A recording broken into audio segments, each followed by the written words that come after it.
매일 성경 묵상을 돕는 해설 가이드입니다. 안녕하세요. 묵상 코치입니다.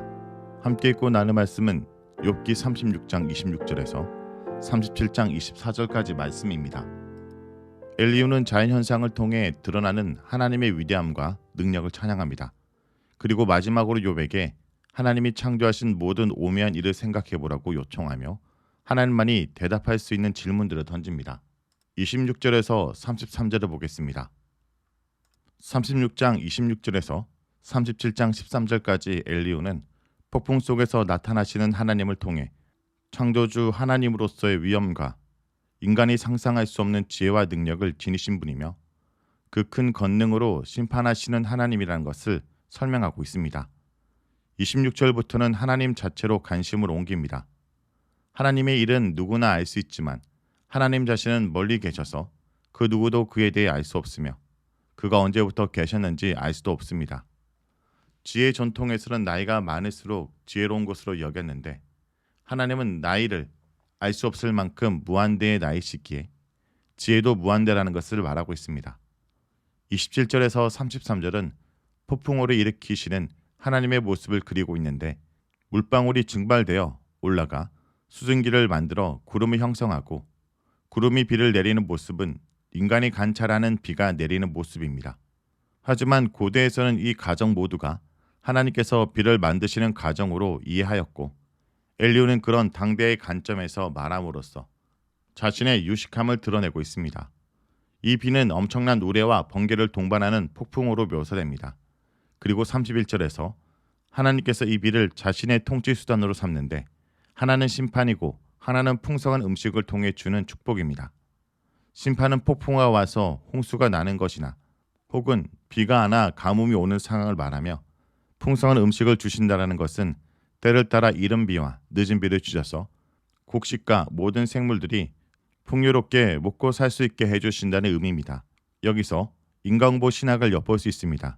그리고 번개는 여호와의 손에 들린 무기로 표현되는데 시편 18편 14절과 144편 6절에서 번개를 여호와의 화살로 표현하고 있습니다. 고대 근동에서 번개는 전쟁을 하는 신들의 손에 들린 무기로 표현하는 경우가 종종 있습니다. 그렇기 때문에 시편과 욥기에서도 고대 근동의 개념을 빌려와 여호와를 표현하는 데 사용한 것입니다. 그러므로 번개는 죄인을 향한 하나님의 진노로 해석할 수 있습니다. 그리고 이렇게 번개가 치고 우레가 울리면 하나님께서 폭풍우를 몰고 심판하기 위해서 오신다는 것을 한낱 짐승들도 모두 알고 있었다고 말합니다. 이것은 한낱 미물들도 알고 있는 이 원리를 모르고 왜 죄를 회개하지 않아 심판을 자초하느냐고 책망하는 것입니다. 이런 엘리후의 하나님에 대한 표현은 옳습니다. 그는 여기서 하나님에 대한 바른 지식을 가지고 있습니다. 하지만 하나님은 자신의 지식을 넘어서는 분이라는 것을 모르고 있습니다. 자신의 입으로 하나님의 지혜는 무한하다고 말해놓고도 자신은 마치 다 알고 있는 것처럼 말하는 것입니다. 우리가 겸손하지 않을 때 항상 이런 잘못을 범하게 됩니다. 다음은 37장 1절에서 13절을 보겠습니다.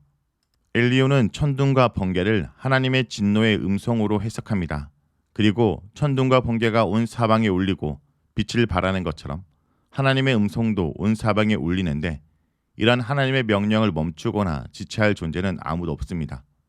비와 눈도 바로 순종을 하며 인간도 천둥과 번개를 멈출 수 없는 무력한 존재인 것입니다.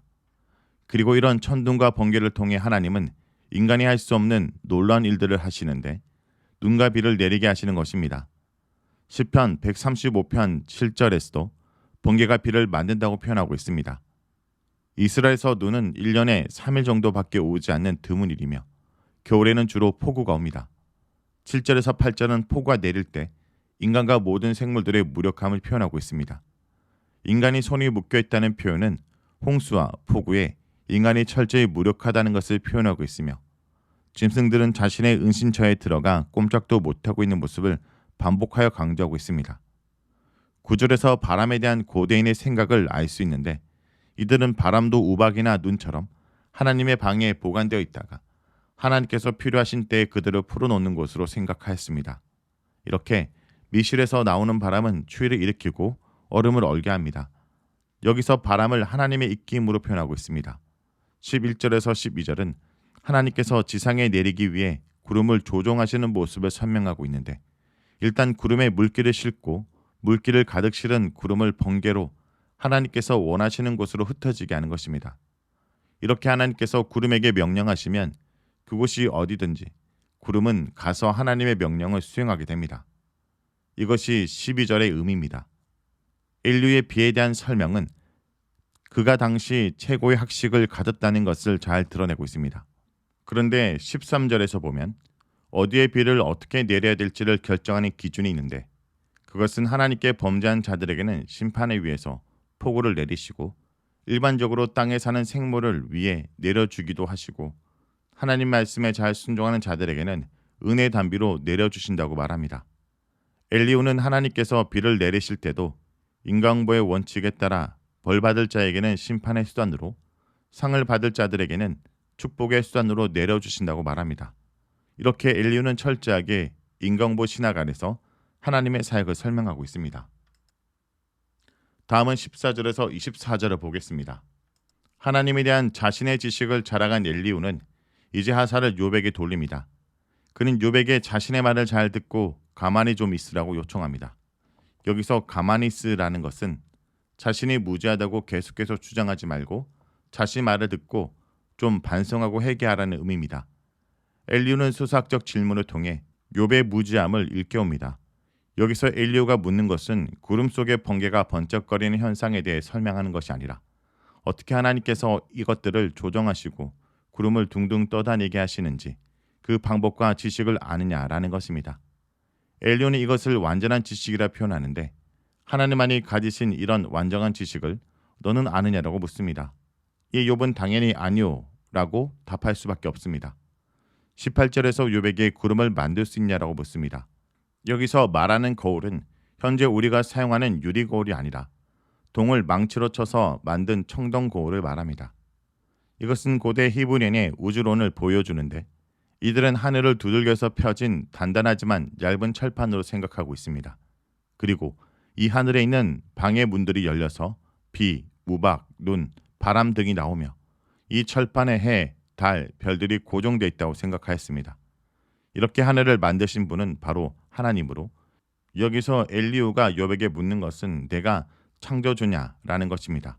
이러한 질문들은 38장에서 하나님께서 욥에게 하시는 질문을 통해 확장됩니다.